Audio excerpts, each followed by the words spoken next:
Hello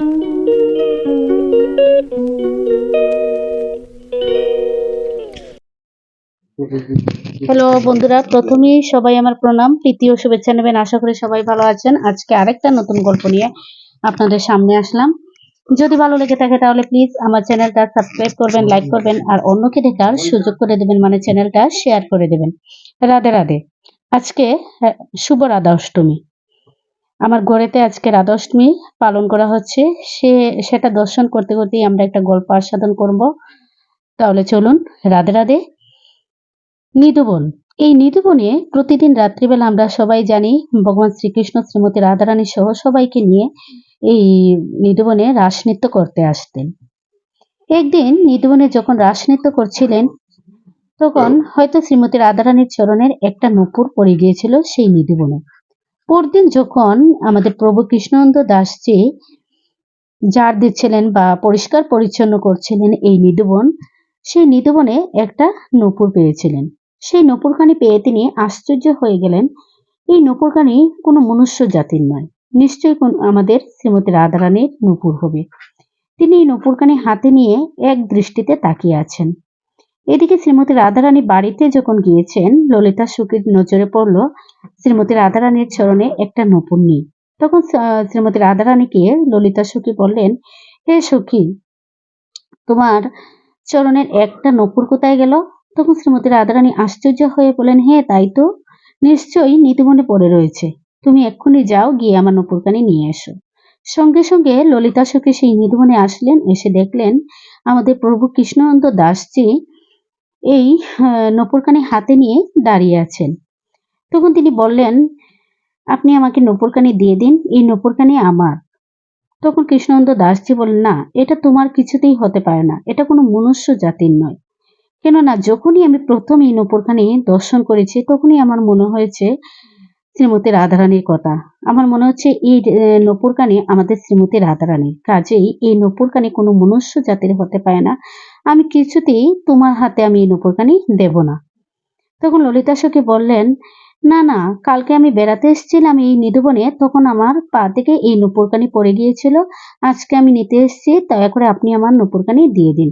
কিন্তু আমাদের প্রভু কৃষ্ণনন্দ দাসজি কিছুতেই এই নূপুরখানি এই সখীর হাতে দেবেন না। কেননা প্রভু কৃষ্ণনন্দ দাসজি তো এই ললিতা সখীকে চিনতেই পারেননি। তিনি মনে করেছিলেন হয়তো কোনো সাধারণ মানুষ হবেন, তাই তিনি এই নূপুরখানি দিতে চাচ্ছিলেন না। এদিকে আমাদের শ্রীমতী রাধারানী বাড়ি থেকে সবই দেখতে পাচ্ছেন, শুনতে পাচ্ছেন। হ্যাঁ, তিনি ভাবলেন এই নূপুরখানি তো আমার পেতেই হবে, নইলে যে হয়তো কোনো সমস্যা হতে পারে। তখন তিনি সঙ্গে সঙ্গে সেই নিধুবনে গিয়ে হাজির হলেন আমাদের কৃষ্ণনন্দ দাসজির সামনে। গিয়ে বললেন, তুমি আমাকে নূপুরখানি দিয়ে দাও। আর কৃষ্ণনন্দ দাসজি মাথা তুলে যখন দেখতে পেলেন শ্রীমতী রাধারানীকে, চোখ থেকে ঝরঝর করে জল পড়তে শুরু করলো।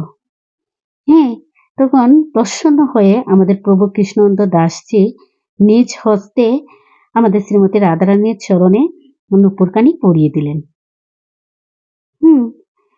কিভাবে যে আমাদের শ্রীমতী রাধারানী দর্শন দিয়েছেন প্রভু কৃষ্ণনন্দ দাসজিকে, সত্যি ভীষণ ভীষণ আনন্দ লাগে এই গল্পগুলো শ্রবণ করলে। সত্যি ঘটনা কিন্তু এই গল্পটা।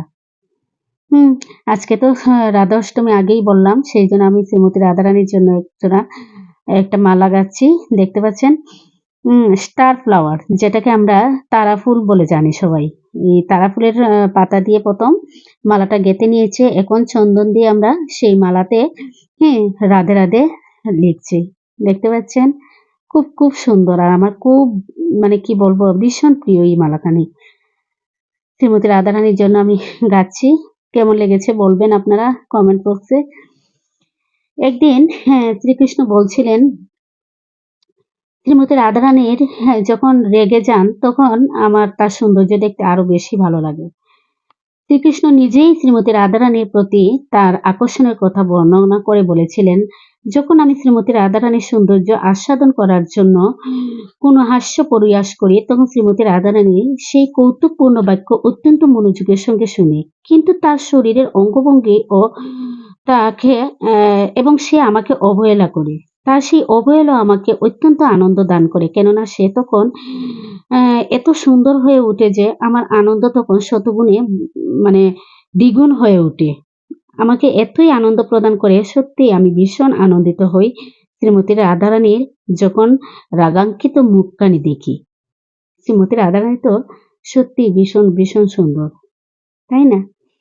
তাহলে গল্পটা আমার কেমন লাগলো? যদি ভালো লেগে থাকে তাহলে প্লিজ আমার চ্যানেলটা সাবস্ক্রাইব করবেন, লাইক করবেন আর অন্যকে দেখার সুযোগ করে দেবেন। রাধে রাধে। হরে কৃষ্ণ